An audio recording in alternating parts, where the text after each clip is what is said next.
Good morning, happy Friday, and wow, this week actually went by pretty quickly. Not gonna lie, man, I think, seriously, last week we had a legit holiday. Lots of people had off because of said holiday. And this week went by faster, I think. So let's get to my low, my high, my active kindness. Let's see, where's my low? Actually my low is I had a bit of a scare for whatever reason my computer wouldn't turn on, which freaked me out. I mean, listen, it's very clear I need a better computer. One with an actual good power adapter that won't give out, and one with a battery that'll actually charge. Unfortunately, though, for me to get like a new one of these particular laptops, or at least to get this one fixed, I have to part ways with it, and I did enough of that earlier in the year, so no thank you. My highs, I got to see my family, got to see my nephews, it was awesome.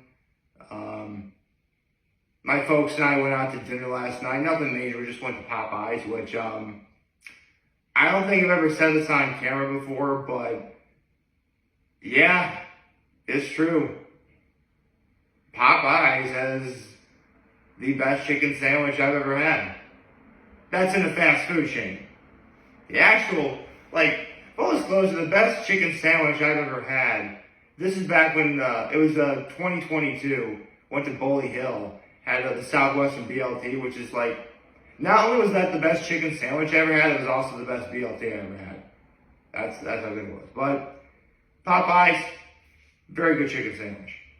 If you haven't, listen, it's the chicken sandwich that sparked the war that no one knew we wanted, I guess. Seriously, after what Popeyes did, everyone wanted to step up their game when it came to making chicken sandwiches. And don't worry, if anything, the fact I'm talking about chicken sandwiches now is a decent tie-in to the fact I'm talking about this week's Hot Ones episode. And my act of kindness was, after my nephew's visit, I picked up all their toys, because, they're 4 and 2 years old, they don't know how to pick up toys. And I also cleaned up some of the stuff that, not that they look like messes per se, but, just cleaned up the house a little bit. Nothing too major. So, again, let's get back to talking about Hot Ones.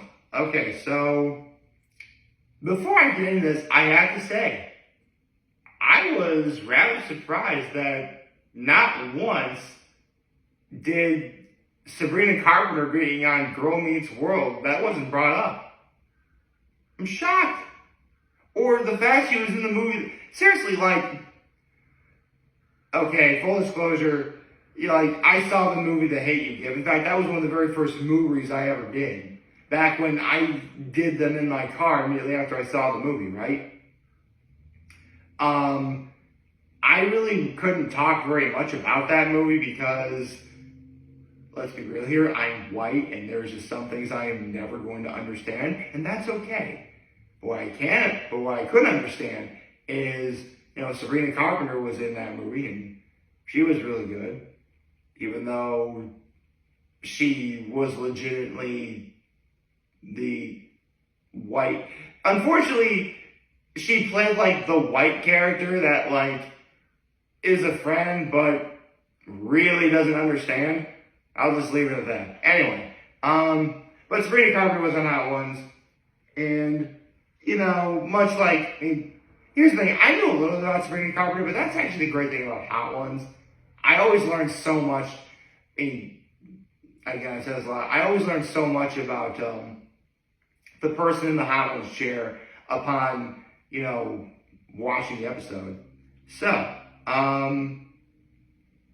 they talked about, actually the first question is, because, she has an album coming out, but they talked about, putting songs on the album that she's coming out with.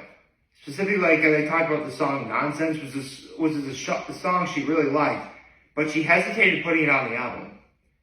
And, the lesson here is, I mean, listen, I'm not a music artist. I've never made an album, so I wouldn't know this. But the lesson here is, if you are actually going to make an album with songs that of your original design, there's a very intricate process that you need to ask yourself, would this song, do I like this song because it has a deep personal connection to me? Or do I like the song because I like it and I think it should go great on the record or on the album? Like record versus self. Like that's what it is. At the end, you do whatever feels most honest, which I'm okay with that. Speaking of songs, in terms of how to get it just right, specifically just, like, she talked about how there'll be like a certain word or a lyric that she'll hear over and over again, and she'll sing it over and over again until it sounds just right. And it was funny, she did a sports reference, and she even said she's not like a sports fan, but she made a legitimately decent sports reference. She said, sometimes you gotta spin it and take the shot. I'm pretty sure that was more of a basketball reference than anything else, but it's true. When it comes to hearing that lyric over and over again until you get it right, like try singing or hearing the lyric, in the key of E, or try singing or hearing the lyric, in a deep voice compared to a high voice. Like, whatever sounds right. And you gotta do it over and over and over again, just like repetition. I mean, that's actually what a lot of great artists do. They talked about one-on-one therapy sessions during her concerts, and they talked about how this one time she talked about how this girl's dad left, which means he sadly either passed away or he's just out of the picture, which actually kind of was a decent allegory to what comedians do. And Sabrina Carpenter even said in yesterday's episode herself, she's not a comedian. But it's always nice whenever you see, here's the thing, some people love crowd work, some people hate crowd work. Personally, I do like it. Whether it's like a music concert or a stand-up special of like anyone doing crowd work, I do like it because it gives the artist an opportunity to connect with the audience that you really wouldn't normally be able to do otherwise. The one legitimate flaw with crowd work is, and I'm pretty sure a lot of you guys know this too, like, let's say I'm doing crowd work in front of a group of people. The people I'm going to talk to are the ones who sit closest to the front of the stage. Which, no offense to people in the back, it's just, people way in the back, I can barely see you. Lord knows I'm not really going to be able to hear you unless, like, there's a microphone giving you, like, way back over there from where you are. So, yeah. On the whole, I do like crowd work. It's just, again, it's just, like, it's a lot of positives and one, not giant negative, but, a noticeable one. A noticeable one. That's the word. A noticeable flaw. Let's see. She talked about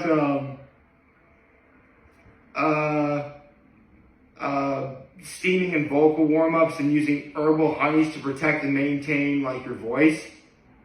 And it's funny. They also talked about words that sound weird if you say them, and if you say them weird enough, like dishwasher, the word horse, not like the animal horse, but horses and like you lose your voice. Again, it was a voice-related question. Hot sauce is another word that gets kind of lost in translation in terms of being able to say it weird, in terms of saying it. Like, if you say a word too fast, it does sound weird. Like dishwasher, yeah, I can see how it sounds a little weird. They did Beale's Facts, Truth or Nonsense. Basically, in this episode, not only did I learn about Sabrina Carpenter, but I learned a few things about the Beatles. for one thing, when the song Yesterday was invented, it came about because Paul McCartney woke up one day and he was singing, humming a lyric in his head, and then he wrote, and then he was eating, like, he was like humming a tune in his head, and he was eating breakfast, so he said, scrambled eggs. I really like me some scrambled eggs. So basically, he would do that so he would remember the lyric in his head, which is true. Another thing that's true is, actually, you know what? This is also another Queen fact too. Freddie Mercury, when he performed the song Bohemian Rhapsody, you know, he's playing the piano. That piano was actually used by the Beatles when writing the song Hey Jude. So, and Sabrina Carpenter got both of those facts right. I actually didn't know that. So, this episode was quite educational. Let's see. They talked about how about paying attention to how people can mishear lyrics, like in the song Me Espresso, which, I'll be honest, I've never heard that song. I know what I'm downloading onto my phone after I'm done with this video. Let's see. She talked about, because, they talk about covering songs, which, if you don't know what covering songs means, it's basically like artists and musicians will sometimes sing other songs done by other artists. For like 99.9% of the time, it's either because they A, really like that song and they want to sing it too, and or B, you know, they do it out of respect. Which, you know, that's what good artists do. Like, good artists like know and love and respect each other. That's awesome. Love that. And when it comes to Sabrina Carpenter covering songs, she likes to challenge herself as much as she can.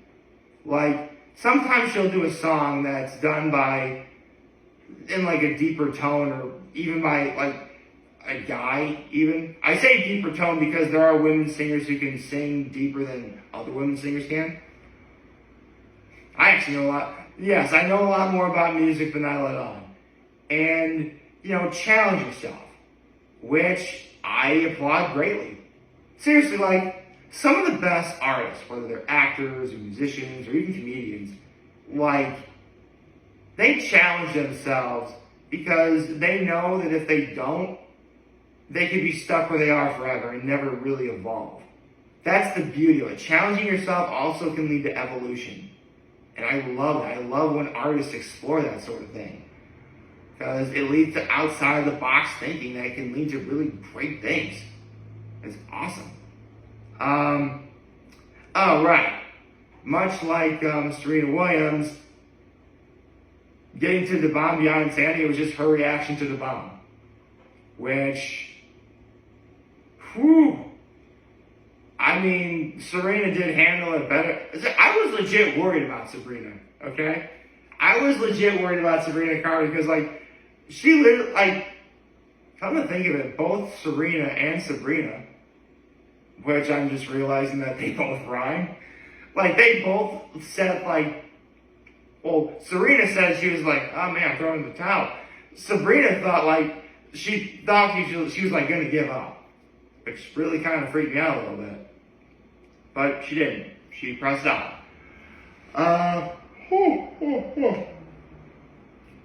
She talked about how she achieved one of her biggest dreams ever by headlining the Bethlehem Music Festival, which she's from Bethlehem. Is it Bethlehem, Pennsylvania? Because I know there's Bethlehem, Pennsylvania. Hold on. Let me look it up.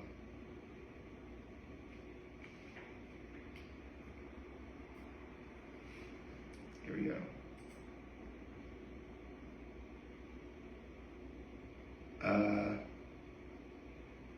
Quakertown. Okay. Quakertown isn't far from Bethlehem, so yeah, okay. That's really cool. Like, home area. It's awesome. She got to perform and sing for her hometown, which was one of her biggest dreams. It's awesome. And upon having the last stab, Sean asked her to draw a doodle or a sketch inspired by her time on Hot Ones. which was basically she just drew her and Sean like spitting fire, which is metal as hell in some ways. That's actually like people never. I love classic cartoon antics, and one of my favorites is and I think Tex Avery may have coined this one, where a character eats something hot and then they spit fire. I love that. Oh, I wonder. Nah, I don't think. I mean, Oda has yet to do that for Gear 5th Luffy in One Piece. Maybe. Anyway, so yeah, this episode was this was a great Hot Ones episode. Had a lot of fun. I learned a lot. A little surprised they didn't really get into Sabrina Carpenter's acting, but that's fine. I mean, listen, Sabrina Carpenter is only like what, 22 years old, something like that, or 24 maybe. Like she's really young. She's young enough to be like my almost teenage daughter. That's how young she is. The point is, like, she's got a lot going on. Not remotely what I meant. She didn't need Sean to talk about her acting, or she doesn't need to be praised by her acting to know how great of an artist that she is. And she certainly doesn't need to hear it from people on the internet like I do, but I mean, listen, I'll just say it here, Sabrina, you were awesome on Girl Meets World. I hope, personally, you were great. She was great in The Hate You Give. Personally, I hope she does more with acting, because she can act. It just, again, she's focusing more on her music career right now, which is awesome. But I personally hope, like, we see her in more movies. Because, again, she clearly can act. Ooh. Actually, one of her besties is Joey King. If they both did a movie together, that'd be sick. I'd check it out. I mean, it's gotta look good, but I'd check it out. But, yeah, this is a great episode, and now I'm ready for the weekend. I hope you liked this video. If you like, subscribe to the YouTube channel. On social media, as always, under help me this video for all you guys watching your video. Hope you have a wonderful, wonderful, wonderful Friday.